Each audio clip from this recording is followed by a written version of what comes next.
Welcome to Magdeburg. We're here in the biggest European Hall of Fame for graffiti and street art.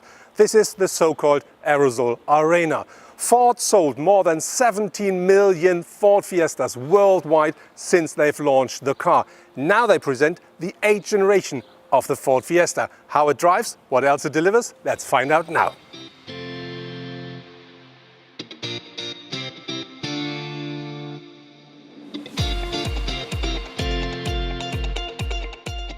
Our test car is the Ford Fiesta with a trim level titanium, so this is actually the highest trim level you can buy until the trim level Vignale will arrive later the year.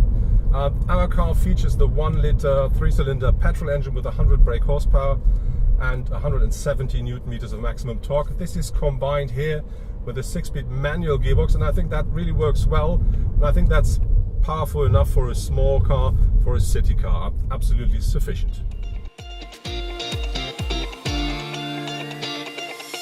For the new Fiesta, Ford offers two different petrol engines. There's a 1-liter 3-cylinder turbocharged petrol, and there is a 1.1-liter 3-cylinder without a turbocharge. They deliver a power range between 70 up to 140 horsepower. On top there is a 1.5-liter 4-cylinder diesel turbo engine, and that offers between 85 up to 120 horsepower. Gear shifting is either with a 5 or 6-speed manual or with a 6-speed automatic gearbox.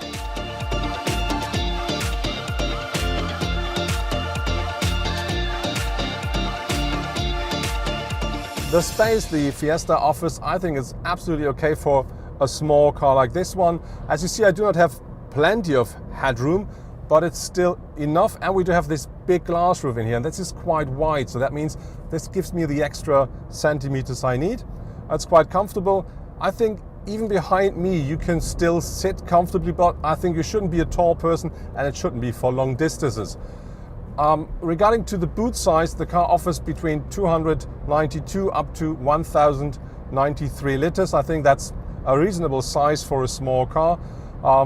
The new Ibiza, for instance, offers about 60 liters more, but I think it's still absolutely okay.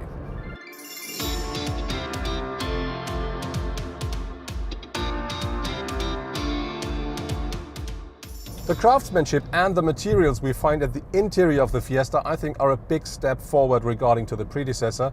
We do have loads of soft touch materials. We of course have some hard plastic here, but it looks good, it's all fine. And we do have some glossy surfaces here at the dashboard, which really lifts the level of the car a bit, and some chrome here and there. So I think the interior is absolutely okay.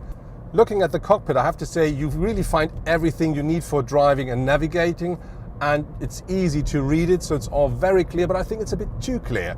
I think a bit more of passion, some minor changes would really give this system here a bit of a kick. And I have to say the angle of that cockpit could have been a bit more driver orientated, it's a bit more flat, but this really is complaining on quite high levels.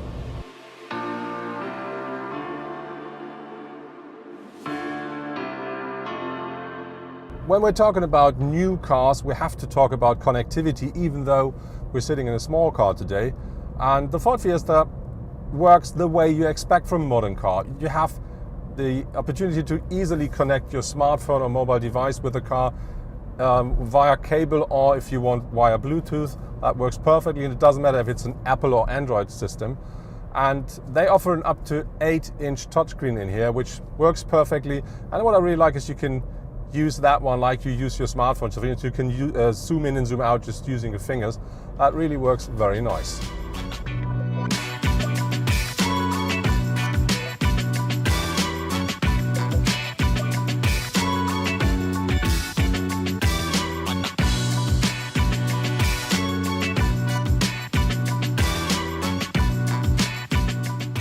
The drive of the new Fiesta is really nice. The car is, like the predecessor, quite agile. The suspension is stiff enough to provide you with some fun while driving around curves, and it, on the other hand, offers you more than enough comfort when you're driving like I do now through the countryside. I think the engineers made a good job there.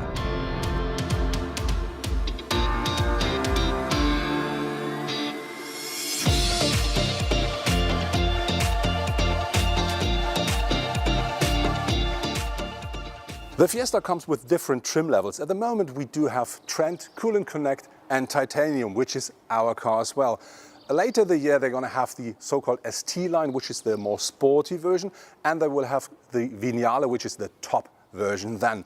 Next year they will deliver a, let's say, crossover version, which will be called Active, and on top of this they do have the ST model, which then delivers 200 horsepower. If we're talking about the design, we see that this is the typical Ford grille, but the interior of that grille looks different depending on the trim level.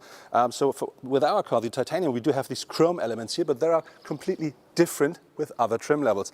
But more important and very unique is that Ford offers completely different faces, and this is regarding to the fog lights here. With other trim levels, they're not only at different positions, they're also completely with different shapes.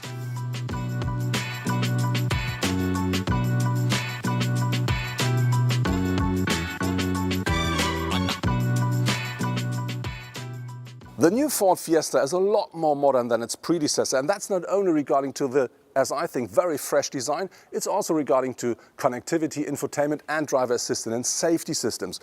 Very interesting is here that they really did different faces for each of the variants of the car. So you really will see in your rearview mirror which kind of a Ford Fiesta we're talking about. And on the other hand, they do only offer 3-cylinder petrol engines, which means we also talk about a 3-cylinder regarding to the Ford Fiesta ST, which will come next year. Overall, I have to say Ford did a great job with the car in a very important segment, and I have to say this is a great step into the right direction.